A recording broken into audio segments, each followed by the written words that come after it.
oleh bill nei tu kan chief minister zom takin house introduce phalna ron deal ta kan phal saken kan phal sak chuan tu introduce sela seho turin ron bu phal box sela lo somang o Co-Speaker, the Mizo Marriage and Inheritance of Property Amendment Bill 2026 kahan introduce can move ngal ane amendment ani angin akhoi atam ang renga awai chuan soi do nila adu renga tin atru kharlo theya kan member tin nakina zofia du anei tak le khatizong te pokhanin kan lama theitura kanga ya poimo zol kan soinga pakanna chuan section khatna hi kan amend tani adan minga hi ama ka chuanin the marriage and divorce tikhania in thenna dan nen khan aum kopa in nei na kan ti re rang hian kaini christian te peichuan dam chunga ta na in kop turati kan ni kan thutiama po chutianga thutiam la chu kan nia wangin kan da na hi chuan in nei na dan ti hi in nei na dan le aro in lo dan ti hi ni mai silangin le in chen na dan han ti ngau ri ngot ada na changa in chen na dan siam ngau teng ri ngot ka chu amoi lo ve ti ani chu wang chuan divorce ti kha pai tur ani ta phot ani masa chuan section 1 subsection 2 akhanin autonomous district council pathum te kha ahuab lowang ti kha ani ringota amaro chu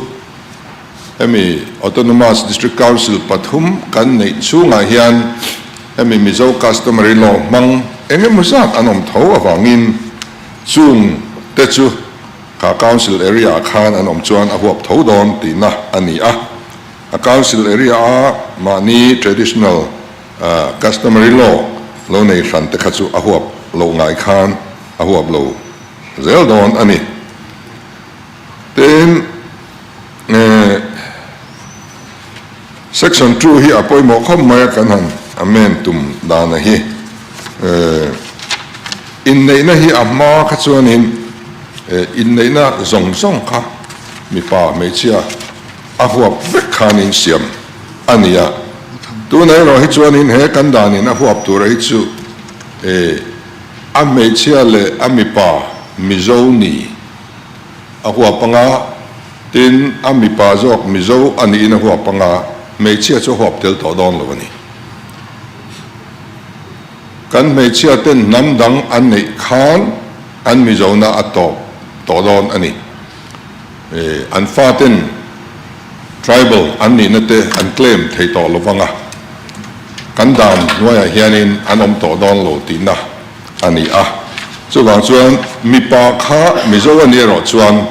he dan hian ala huap pin ala mang zui thei zel don ti na ani tin section lina hianin in nei song bol dan biak ina tele khatianga ti na le amanin hlan na te khang te kha han chul mam le deu ani boka section 4a hi handa thar ania khata khan kim changzokin thil soi tul te handa ania section 6 hi in nei non le mi in nupui pasal lo nei non le don te salang ta silangin he ko khan chuan dan anei maya rc le rl ko khan chuan ape maya nupui kha alo thie mo ani lo point anin thene mo khatiang ani chuan anin nei na kha revoke na revocation certificate rc kha ko khan an dil thina midang nei le theina kha remarriage license kha rl kha ko ran hian apechina khatiang deu khanin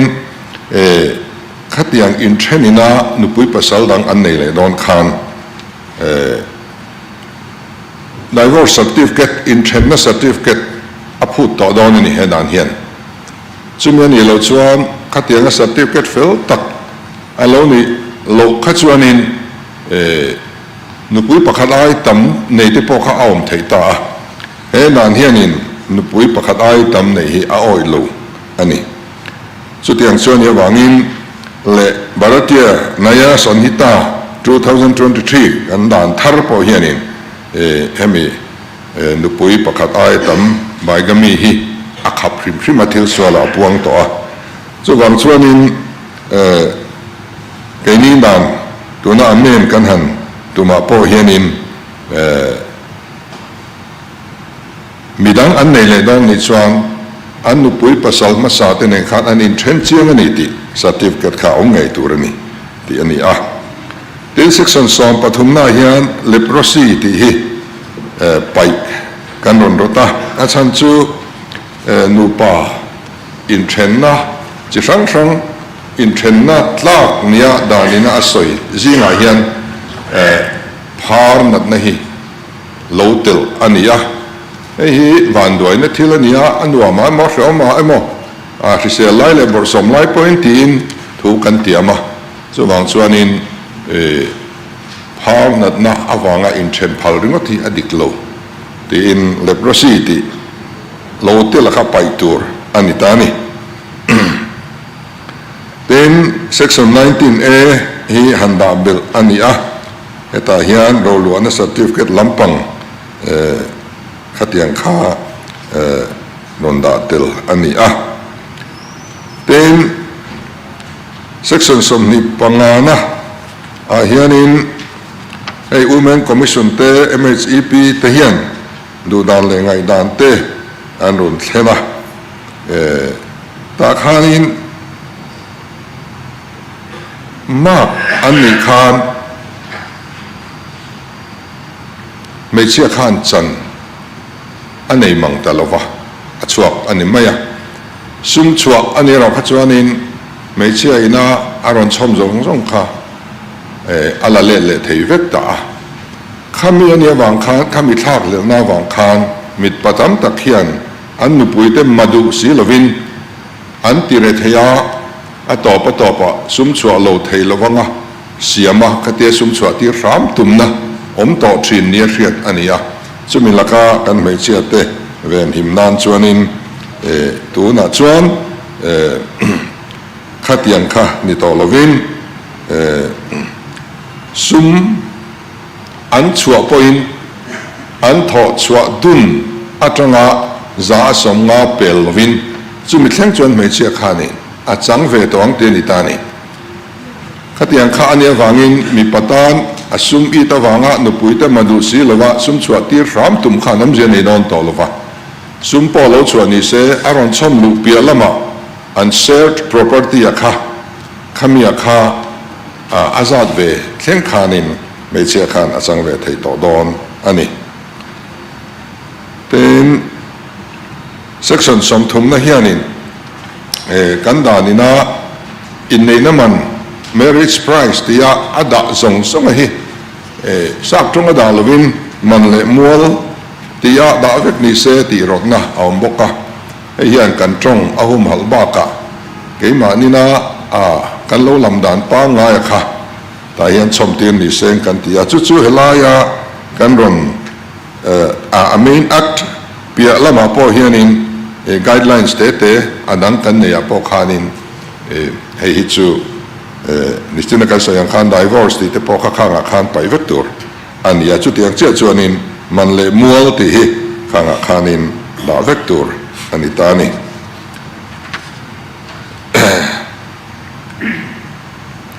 tin kha sedu tu han amen na te kha man trang ti vel te kha awma khan ka su aron kentel khani maya tin sedu 4 te po kha heirship certificate succession certificate khang zong po kha a ol samzonga ti tur khanin aron duang tani amma ka chuanin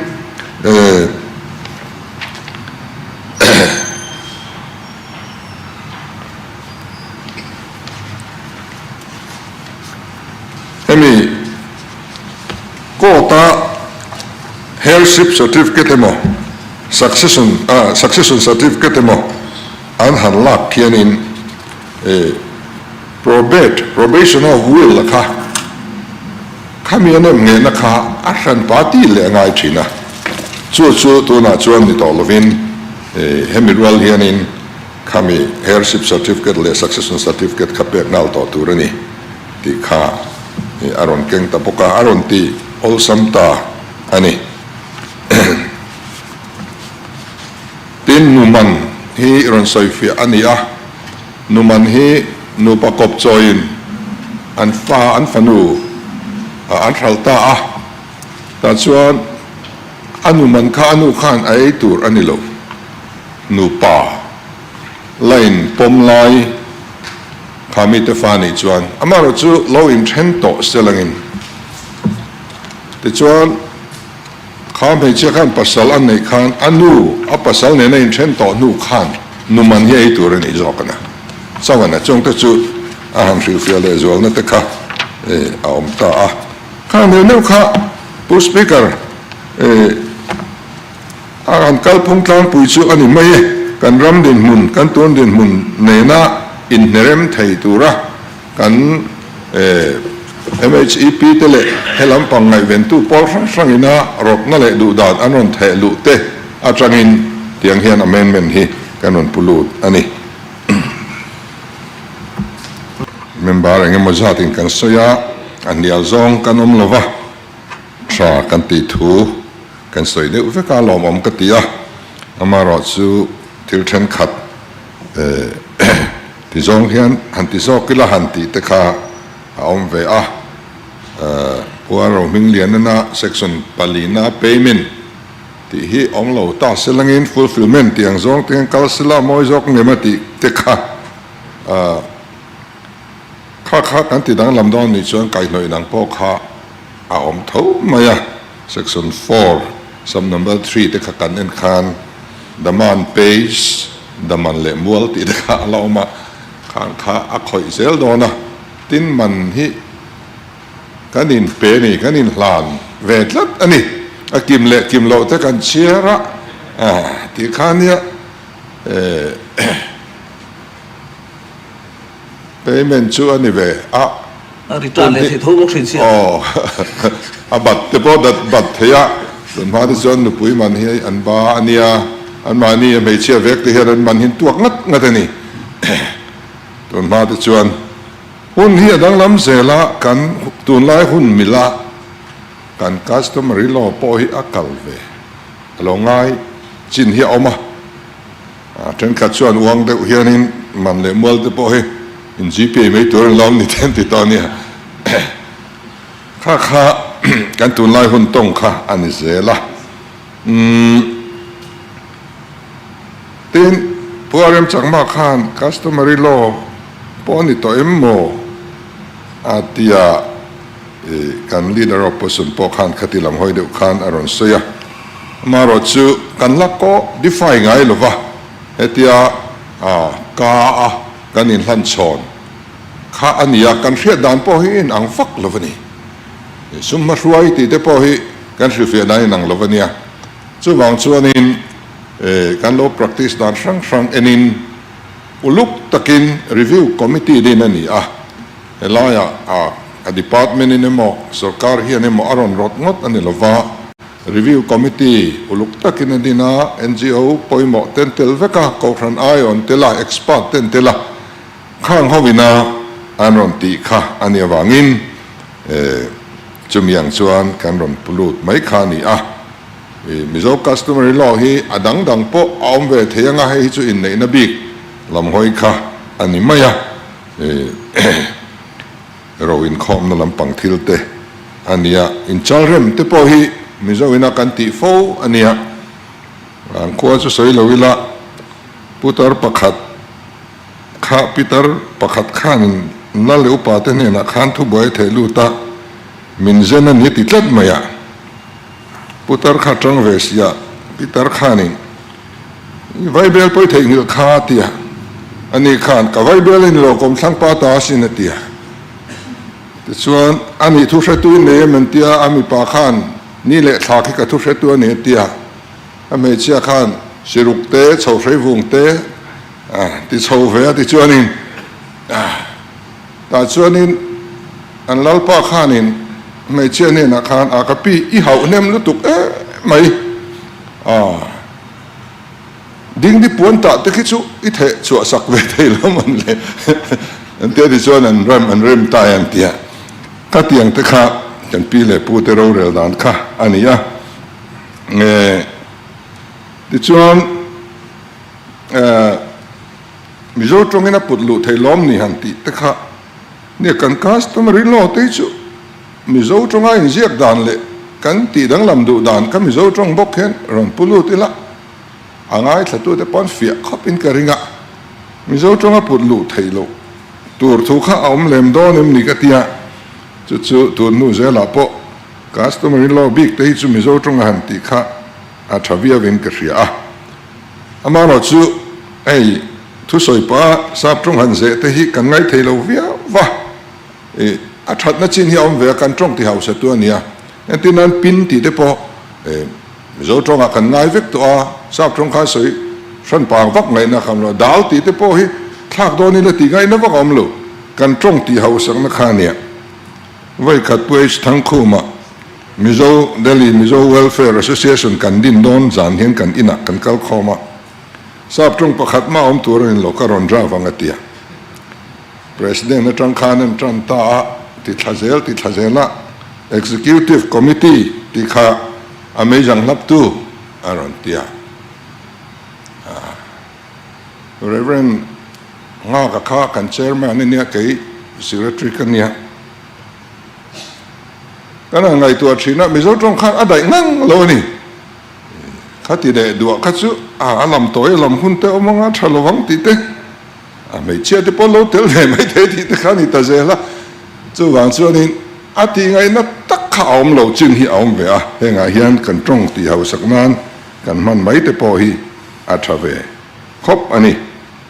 tin adaptation chungchang puti bcs soi kha an soi zaw lok elangin Juvenile Justice Care and Protection of Children Act 2015 hi adaptation chungchang hian kan kalpuya chapter 8 section somnga le paruka tanga section sum sari le pathuma hian falak chungchang le atinan tur ain ziaka ten section somnga le parukna atian adoption chungchang ramchung mi te rampon mi te katiang khan thia tlangin aron soidiat diata section somnga pasari na hianin nau pang lalu tur te khanina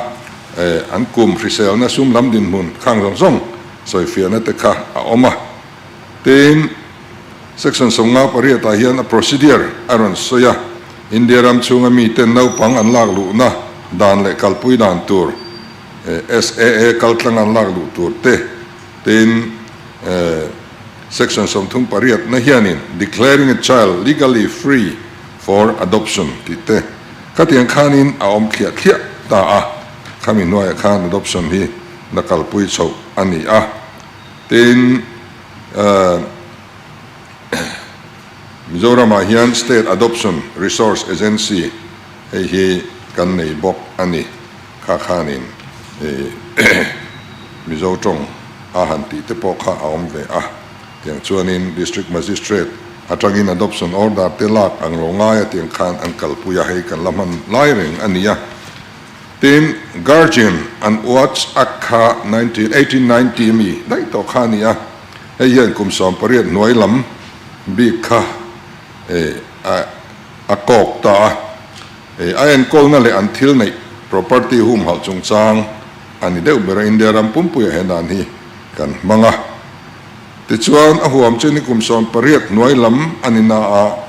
ko tingar jena ruat ani chuan kumsom hi pakhat thleng ati theya atum ber chu nau pang en ko ataksa riselna le zirna tur ngai tua tina thil nei aming anga thataka en kol sakha ani de uber maya hemi guardian si chuan natural guardian hi chunu le papa ngai kha kan ni maya i khami ni lo soina kha tiang khan alo oma chu hi chu tiang khanin a hran pa deuh hianin kan nei ani tin